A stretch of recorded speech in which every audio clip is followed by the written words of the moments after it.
Om Swastiastu. Assalamualaikum warahmatullahi wabarakatuh. Shalom, nama budaya. Salam sejahtera untuk kita semua dan salam harmoni. Yang terhormat, Dr. Niketut Sari Atnyani SPD MPUM, selaku dosen pengampu mata kuliah hukum pajak, dan teman-teman sekalian yang saya banggakan. Pada kesempatan kali ini, saya akan mempresentasikan tugas individu hukum pajak, yaitu mengenai analisis kasus tindak pidana perpajakan, yang pada kali ini saya mengambil kasus mantan bendahara DPRD Kota Bekasi. Namun sebelum itu, izinkanlah saya untuk memperkenalkan diri. Perkenalkan, nama saya Zahra Putri Wibowo dengan NIM 2414101069. Baik, langsung saja tanpa berlama-lama, kita masuk ke pembahasan yang pertama, yaitu mengenai identifikasi posisi kasus atau case briefing. Analisis ini meneliti perkara tindak pidana perpajakan yang menempatkan mantan bendahara pengeluaran Sekretariat Dewan Perwakilan Rakyat Daerah Kota Bekasi sebagai subjek hukum utama. Dalam postur hukum perpajakan di Indonesia, posisi tersangka dalam kasus ini bukanlah sebagai wajib pajak mandiri yang menghitung pajaknya sendiri, melainkan bertindak sebagai wajib pajak pemotong atau pemungut pajak yang diberikan mandat oleh undang-undang untuk memotong hak-hak atas penghasilan pihak lain. Kronologis kasus ini bermula ketika tersangka dalam kapasitas jabatan publiknya melakukan pemotongan pajak penghasilan atau PPh pasal 21 atas hak-hak keuangan serta tunjangan yang melekat pada anggota dan staf internal DPRD Kota Bekasi. Sekaligus melakukan pemungutan PPh pasal 22 dan pajak pertambahan nilai atau PPN dari pihak ketiga atau vendor swasta yang terlibat dalam berbagai proyek pengadaan barang dan jasa di lingkungan Sekretariat Dewan.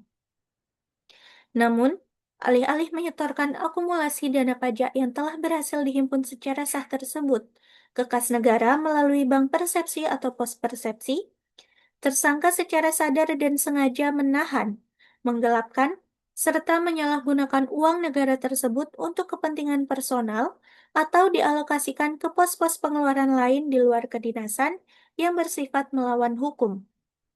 Tindakan hukum yang diambil untuk merespon pelanggaran ini diawali dengan adanya temuan ketidaksesuaian atau mismatch data finansial oleh Direktorat Jenderal Pajak melalui mekanisme pengawasan kepatuhan yang kemudian ditingkatkan statusnya menjadi pemeriksaan bukti permulaan hingga ke tahap penyidikan tindak pidana perpajakan.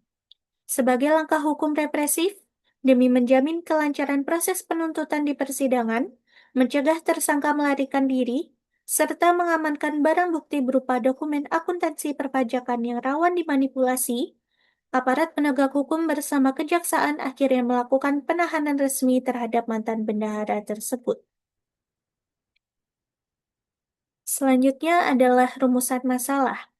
Untuk memberikan landasan analisis yuridis yang tajam dan terarah pada tugas ini, maka saya merumuskan dua pertanyaan hukum yang spesifik dan krusial untuk dibedah, yaitu yang pertama, apakah tindakan mantan bendahara DPRD Kota Bekasi yang memotong atau membayar pajak dari pihak lain, tetapi sengaja tidak menyetorkannya ke kas negara, dapat dikualifikasikan sebagai tindak pidana perpajakan atau tax evasion menurut pasal 39 ayat 1 huruf I UU KUP.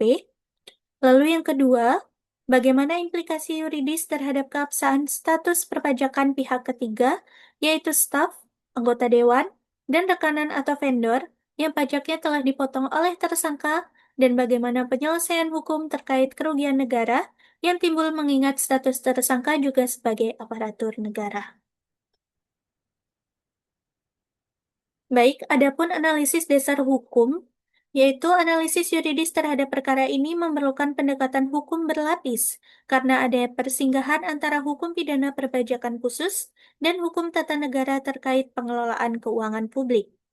Instrumen hukum utama yang melandasi penindakan kasus ini adalah Undang-Undang Nomor 6 Tahun 1983 tentang Ketentuan Umum dan Tata Cara Perpajakan, sebagaimana telah beberapa kali diubah, terakhir dengan Undang-Undang Nomor 7 Tahun 2021 tentang Harmonisasi Peraturan Perpajakan. Secara spesifik, Perbuatan tersangka dijerat menggunakan ketentuan pasal 39 ayat 1 huruf I UU KUP yang menegaskan sanksi pidana penjara paling singkat 6 bulan dan paling lama 6 tahun, serta denda minimal 2 kali hingga 4 kali jumlah pajak yang tidak atau kurang dibayar bagi setiap orang yang dengan sengaja tidak menyetorkan pajak yang telah dipotong atau dipungut sehingga dapat menimbulkan kerugian pada pendapatan negara. Selain UU KUP, kedudukan tersangka selaku pejabat publik yang mengoperasikan anggaran daerah membuatnya tunduk pada pasal 10, pasal 11, dan pasal 12 Undang-Undang Nomor 1 Tahun 2004 tentang perbendaharaan negara yang menggariskan ketentuan bahwa seorang bendahara bertanggung jawab secara pribadi dan fungsional atas seluruh uang yang berada dalam penguasaannya, termasuk kewajiban mutlak untuk menyetorkan seluruh penerimaan negara secara tepat waktu ke kas negara. Lebih jauh lagi, karena objek dana yang digelapkan bersumber dari keuangan negara atau APBD dan dilakukan dengan memanfaatkan otoritas jabatan publik, perbuatan ini secara material memicu terjadinya konkursus idealis atau irisan tebal dengan pasal 2 atau pasal 3 Undang-Undang Nomor 31 Tahun 1999, Junto Undang-Undang Nomor 20 Tahun 2001 tentang pemberantasan tindak pidana korupsi. Sebab, tindakan menahan uang pajak tersebut secara langsung berakibat pada berkurangnya kekayaan negara dan penyalahgunaan wewenang yang merugikan perekonomian sosial. Selanjutnya ada penerapan hukum terhadap fakta. Apabila ketentuan hukum yang berlaku dikorelasikan secara mendalam dengan fakta-fakta yang terjadi pada kasus mantan bendahara DPRD Kota Bekasi, terlihat dengan jelas bahwa seluruh elemen pidana dalam cakupan tax evasion telah terpenuhi secara sah dan meyakinkan. Unsur kesengajaan atau mens rea dibuktikan oleh fakta bahwa tersangka secara sadar memahami kewajiban hukumnya pasca penerbitan bukti potong, namun tetap memilih untuk menahan dana tersebut yang menunjukkannya adanya fraudulent intent untuk memperkaya diri sendiri atau menyalahgunakan wewenang finansial dalam lingkungan sekretariat dewan. Sementara itu, unsur perbuatan atau aktus reus mewujudkan secara nyata pada hilangnya atau tidak masuknya arus kas hasil pemotongan PPh dan PPN tersebut ke dalam sistem billing Direktorat Jenderal Pajak yang secara langsung menimbulkan kerugian finansial yang destruktif bagi pendapatan negara. Dalam perspektif teori hukum, tindakan penahanan yang dilakukan oleh pihak kejaksaan terhadap tersangka merupakan manifestasi dari penerapan asas kepastian dan asas keadilan. Dari sudut kepastian hukum, penahanan ini menjadi instrumen penegakan hukum yang objektif untuk memastikan kelancaran jalannya peradilan pidana pajak tanpa ada risiko penghilangan dokumen akuntansi perpajakan oleh pelaku.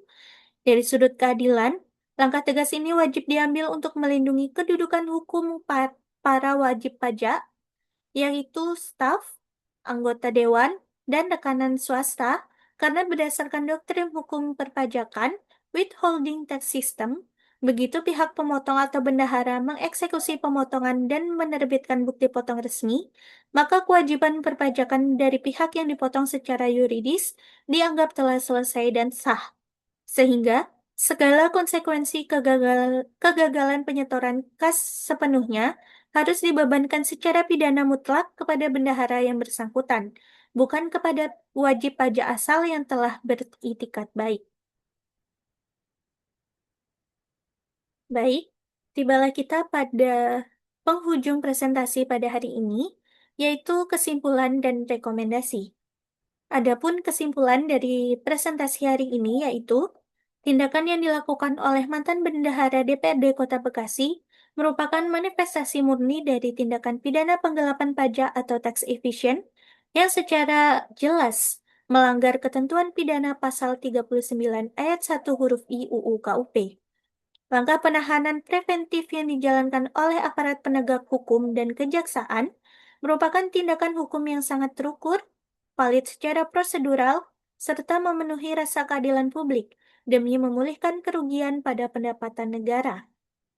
Adapun rekomendasi yang saya buat yaitu yang pertama, Aparat penegak hukum yaitu DJP dan kejaksaan disarankan untuk menerapkan pendekatan hukum multidur approach dengan mengombinasikan dakwaan tindak pidana perpajakan bersama tindak pidana korupsi secara kumulatif, guna memperluas jangkauan penyitaan aset pribadi milik tersangka demi mengembalikan kerugian negara secara maksimal. Lalu yang kedua, Kementerian Keuangan bersama Kementerian Dalam Negeri direkomendasikan untuk melakukan reformasi radikal pada sistem administrasi keuangan daerah dengan menghapus sistem penyetoran pajak manual oleh bendahara pengeluaran di seluruh instansi pemerintahan.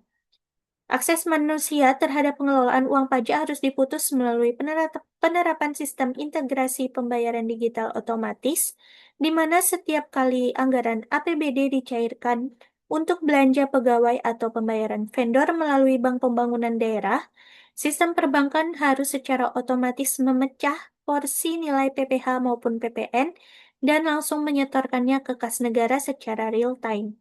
Sehingga tidak ada lagi celah bagi oknum bendahara untuk mengendapkan atau menggelapkan uang pajak negara. Demikianlah presentasi yang dapat saya lakukan. Saya memohon maaf apabila dalam penyampaian materi masih terdapat banyak kekeliruan. Untuk itu, presentasi pada hari ini saya tutup dengan para mesanti. Om Santi Santi Santi Om. Wassalamualaikum warahmatullahi wabarakatuh. Shalom, namo buddhaya, salam sejahtera untuk kita semua, dan salam harmoni.